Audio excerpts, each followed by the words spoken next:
Sir मैं जो भी पढ़ता हूं मुझे याद नहीं रहता, एग्जाम में जाता हूं बहुत सारे फॉर्मूलेज में भूल जाता हूं, जो बेसिक कंसेप्ट मैंने पहले समझे थे अब वो मेरे को ठीक से याद नहीं है। सर आपको इतने सारे सब्जेक्ट्स कैसे याद रह जाते हैं? ऐसे सवाल, ऐसी कंप्लेंट्स बहुत बार स्टूडेंट्स करते हैं और आई होप आपको भी ऐसी प्रॉब्लम जरूर होगी। तो यहां पर ये जो आप बार बार भूल जाने वाली बातें करते हो, तो इस बात को आप साफ साफ नोट डाउन कर सकते हो कि ये आपके इंसान होने की निशानी है, क्योंकि भगवान ने हमें दिमाग ही इस तरह का दिया है कि हम पुरानी बातों को भूलते जाते हैं। वैसे कई मायनों में ये भूलना हमारे लिए अच्छा भी है, क्योंकि पास्ट की कुछ ऐसी मेमोरीज होंगी जिनको अगर हम लोग आज भी याद रखें अपने दिमाग में, तो शायद हमारा प्रेजेंट स्ट्रेसफुल और डिप्रेशन वाला हो सकता है। तो वैसे ये फॉरगेटिंग या फिर भूलने वाली जो बीमारी है, वे ये हमारे लिए एक अच्छी क्वालिटी भी है। लेकिन एग्जाम पॉइंट ऑफ व्यू से, अगर मैं स्टूडेंट पॉइंट ऑफ व्यू से बात करता हूं, तो ये क्वालिटी हमारे लिए कई बार बुरी भी है, प्रॉब्लम भी क्रिएट करती है कि जो हम पढ़ते हैं वो बहुत जल्दी भूल भी जाते हैं। तो ये बहुत स्वाभाविक है सभी के साथ, चाहे वो स्टूडेंट हो चाहे वो टीचर हो। टीचर्स भी जब भी आपको कुछ पढ़ाते हैं तो उसके पहले वो रिवाइज करके आते हैं। तो यहां पर हम लोग बात करने वाले हैं कि किस तरह से अपने फॉरगेटिंग कर्व को हम ब्रेक करें। सबसे पहले इंपॉर्टेंट तो यह है कि फॉरगेटिंग कर्व में फॉरगेट कौन सी चीज हम ज्यादा करते हैं, कौन सी चीज को हम ज्यादा जल्दी भूल जाते हैं, या किसको हम ज्यादा से ज्यादा रिटेन कर पाते हैं। तो देखिए, किसी भी चीज को हम कितना जल्दी भूलेंगे या फिर कितना लंबे टाइम तक वो याद रहेगा, ये इस पे डिपेंड करता है कि जब हम वो बात को महसूस कर रहे थे, सीख रहे थे, पढ़ रहे थे, तब वो बात हमें कितना हद तक हमारी रियल लाइफ से रिलेटेड लगी थी, कितना हम उसको खुद भी इमोशनली महसूस कर पाए थे, कितना हम उसको अपनी लाइफ के साथ रिलेट कर पाए थे। तो अगर कोई चीज को आप ज्यादा अच्छे से, बेहतर रूप से समझ पाते हो, वो ज्यादा लंबे टाइम तक आपको याद रहती है।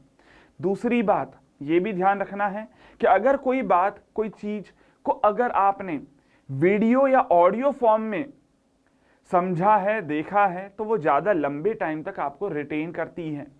वहीं इसी के अलावा अगर आपने स्ट्रेस में उस चीज को देखा है तो शायद आप उसको भूल जाओगे बहुत जल्दी ही। तो जब भी कुछ आप पढ़ाई कर रहे हो, आपका दिमाग शांत रहना चाहिए। आपको जो भी बात, आप टॉपिक सीख रहे हो, उसको आप बेहतर से बेहतर हो कि वीडियो या ऑडियो फॉर्मेट में उसको सीखें। बेहतर है कोशिश करें ऐसे टीचर से पढ़ना जो कि आप उस टॉपिक को अपने डेली लाइफ से रिलेट करवा पाए। ये तीन बातें थी कि किस तरह से आपको सीखना है। लेकिन अब फॉरगेटिंग कर्व को जब आप ब्रेक करना चाहते हो तो आपको करना होगा रिवीजन। तो रिवीजन किस तरह से किया जाए, चलिए इसके बारे में भी बात करते हैं। तो अगर आप रिवाइज कर रहे हैं तो अगेन यहां पर मेरे पास आपके लिए है 4 इंपॉर्टेंट पॉइंट। अगर आपने इन चारों पॉइंट्स को इंपॉर्टेंटली अपने दिमाग में याद रखा और फॉलो किया, ये मेरा दावा है कि आप कोई भी पर्टिकुलर सब्जेक्ट, टॉपिक को भूल नहीं पाओगे। पहला पॉइंट है कि जब भी आप किसी भी पर्टिकुलर सब्जेक्ट को या टॉपिक को खत्म करते हो, अपने साथ साथ उनके माइक्रो नोट्स बनाते चलो। और वो माइक्रो नोट्स आपके सिर्फ रिवीजन पर्पस के लिए है, इस बात को भूलना भी नहीं है। सिर्फ वही बातें लिखनी है जो सच में आपको इंपॉर्टेंट लगती है और आपको एग्जाम में पूछी जाने वाली है। मतलब इंपॉर्टेंट फॉर्मूलेज या फिर कुछ इंपॉर्टेंट बेसिक कंसेप्ट्स या लॉजिक्स, वो आपको अपने उन माइक्रो नोट्स में लिखने हैं। कोशिश ये करना है कि उनको आप पॉइंट वाइज बनाएंगे। कोशिश ये करना है कि उसमें फ्लो चार्ट्स, डायग्राम्स आप जितना हो सके इंट्रोड्यूस करें, क्योंकि ग्राफिक्स हमें ज्यादा से ज्यादा याद रहते हैं। कोशिश करना है कुछ number of set of colours का आप यूज करें, क्योंकि डिफरेंट टाइप ऑफ कलर्स भी हमें ज्यादा लंबे टाइम तक याद रहते हैं। दूसरा इंपॉर्टेंट पॉइंट, नोट्स के अलावा, माइक्रो नोट्स के अलावा, अगर आप रिवीजन करना चाहते हैं, अपनी जो भी पढ़ा है उसको बार बार भूल जाते हो, तो आपको ये बात को ध्यान रखना है कि जब भी आपके दिमाग में कोई फॉर्मूला आपको लगता है कि आप भूल चुके हो, आपके पास वो फॉर्मूला होना चाहिए ताकि आप स्ट्रेस में ना आए। उसके लिए सबसे बेहतरीन तरीका है कि जो भी आप नोट्स बना रहे हो, फुल लेंथ नोट्स या इवन माइक्रो नोट्स, उनको आप पीडीएफ फॉर्मेट में अपने मोबाइल से पीडीएफ में कन्वर्ट करके अपने मोबाइल में सेव करके रखें। जब भी दिमाग में आता है यार वो वाला पर्टिकुलर सब्जेक्ट, वो टॉपिक, वो फॉर्मूला मैं भूल चुका हूं, अपने मोबाइल में से वो पीडीएफ खोला और रिवाइज कर लिया। वो फॉर्मूले में देख लिया स्क्वायर था कि क्यूब रूट था, रिवाइज हो गया।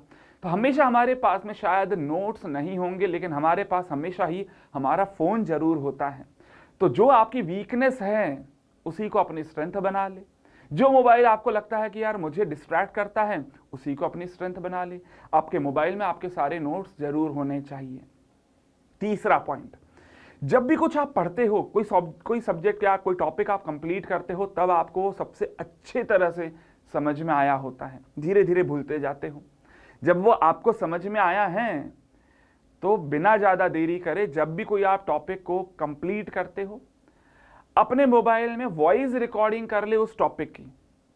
इस तरह से आप किसी भी पर्टिकुलर सब्जेक्ट में, ये बात को ध्यान रखना, बहुत लेंदी भी वॉइस रिकॉर्डिंग नहीं करनी है। जिस तरह से आप खुद रिवाइज करते हो पन्ने पलटाते हुए, उसी तरह से रिवाइज करना है और उसी को रिकॉर्ड करते जाना है अपनी आवाज में। किसी और को तो सुनाना नहीं है, तो जैसा भी बोलते हो कोई दिक्कत नहीं है, शर्म नहीं करनी है, क्योंकि खुद की आवाज को खुद तो समझ ही सकते हैं, इतना तो अच्छा बोल ही लेते हो आप, है ना। और शायद किसी और की आवाज शायद समझ में ना आए कि वो नींद में क्या बड़बड़ा रहा है, लेकिन हम खुद की आवाज को जरूर समझ पाते हैं। इसका मतलब कि जब आप रिवाइज करोगे तो स्ट्रेस मुक्त होने के लिए, स्ट्रेस फ्री होने के लिए सबसे अच्छी आवाज आपकी खुद की आवाज हो सकती है।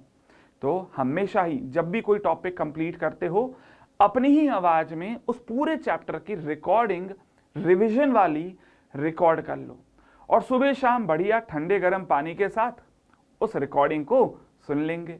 जब भी सोने जा रहे, जब भी ऐसा लगता है कि नहीं अभी मेरा मन नहीं है टेबल कुर्सी पर बैठने का, जब भी मेरा मन नहीं है नोट्स को खोलने का, हेडफोन लगाया और उस रिकॉर्डिंग को सुन लिया। ये हुई 3 बातें। अब चौथी एक और बहुत इंपॉर्टेंट बात, जब भी आप रिवीजन कर रहे हैं इन बातों का ध्यान रखिए कि कोशिश करें कि दिन में कम से कम 2 सब्जेक्ट्स को एक साथ रिवाइज करें। एक सब्जेक्ट को आपने फर्स्ट हाफ में अगर रिवाइज किया है तो दूसरे सब्जेक्ट को सेकंड हाफ में रिवाइज करो। इससे होगा ये कि अगर मान ले मैं 1 महीने का टाइम ले लेता हूं, या फिर मैं मान लेता हूं कि आप 1 हफ्ते में एक सब्जेक्ट को रिवाइज कर पाते हो, फर्स्ट और सेकंड हाफ में दोनों ही में आपने अलग अलग सब्जेक्ट्स को अगर रिवाइज करा तो शायद 1 हफ्ते में ही 2 सब्जेक्ट्स का रिवीजन होगा। और सारे मान लेते हैं अगर 12 सब्जेक्ट्स है तो टोटल 6 हफ्ते लगते हैं आपको वो पूरे 12 सब्जेक्ट्स को रिवाइज करने में। तो यहां पर आपका जो सबसे पुराना वाला सब्जेक्ट था वो भी शायद अभी 5 हफ्ते ही पीछे है, 5 हफ्ते पहले ही आपने उसको रिवाइज किया था। लेकिन अगर आपने एक एक हफ्ता दे दिया हर एक सब्जेक्ट को रिवीजन में, तो शायद लास्ट सब्जेक्ट तक पहुंचते पहुंचते पहले वाले सब्जेक्ट की दूरी बहुत ज्यादा हो जाएगी। और जितना ज्यादा डिस्टेंस बिटवीन द रिवीजन, उतना ज्यादा फॉरगेट आप करते हो। इसको आप बिल्कुल नहीं भूलना है। इसीलिए बोला है कि भैया 2 सब्जेक्ट्स एक साथ रिवाइज करें। और एक और फायदा होता है, जब आप 2 सब्जेक्ट्स को एक साथ रिवाइज करते हो तो आप कॉम्बिनेशन ऑफ सब्जेक्ट को भी एक साथ रखने में ज्यादा इजी फील करोगे, ताकि वो आपको एग्जाम्स में भी हेल्प करेगा। खैर, इसी के अलावा एक और बात यहां पर याद रखनी है आपको कि जब भी आप रिवाइज कर रहे हो, कोशिश ये करनी है कि एक शांत माहौल में रिवाइज किया जाए। और ऐसी कोई भी बात, ऐसे कोई भी फॉर्मूलेज जो आपको लगता है कि याद करना मुश्किल है, अपने रूम में जो भी ऐसी दीवार हो जहां पर आपकी नजर बार बार जाती है, वहां पर वो सारे फॉर्मूलेज या पॉइंट्स को आप लिख कर रख लो। एक पेज में लिखो, पेज को वहां पर चिपका दो। तो ये कुछ इंपॉर्टेंट ऐसी ट्रिक्स थी जो बहुत सारे स्टूडेंट्स फॉलो भी करते हैं, मैंने भी करी है, और मैं चाहता हूं कि आप लोगों को भी पता हो।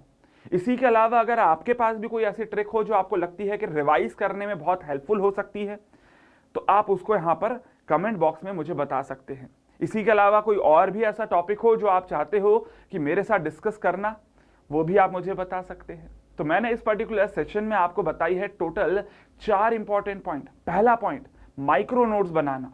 दूसरा पॉइंट, अपने जो भी नोट्स बनाए हैं उसकी वॉइस रिकॉर्डिंग कर लेना। तीसरा, जो भी फुल लेंथ नोट्स है उनकी पीडीएफ अपने मोबाइल में रखना है। चौथा, जो भी आप यहां पर रिवीजन कर रहे हो, कम से कम 2 सब्जेक्ट एक दिन में एक साथ रिवाइज करने हैं, है ना। तो ये सभी पॉइंट्स को आप फॉलो करें और मुझे भी बताएं कमेंट में कि किस पर्टिकुलर पॉइंट को आपने अभी तक फॉलो किया है और किस पॉइंट को आप भी फॉलो करने वाले हो।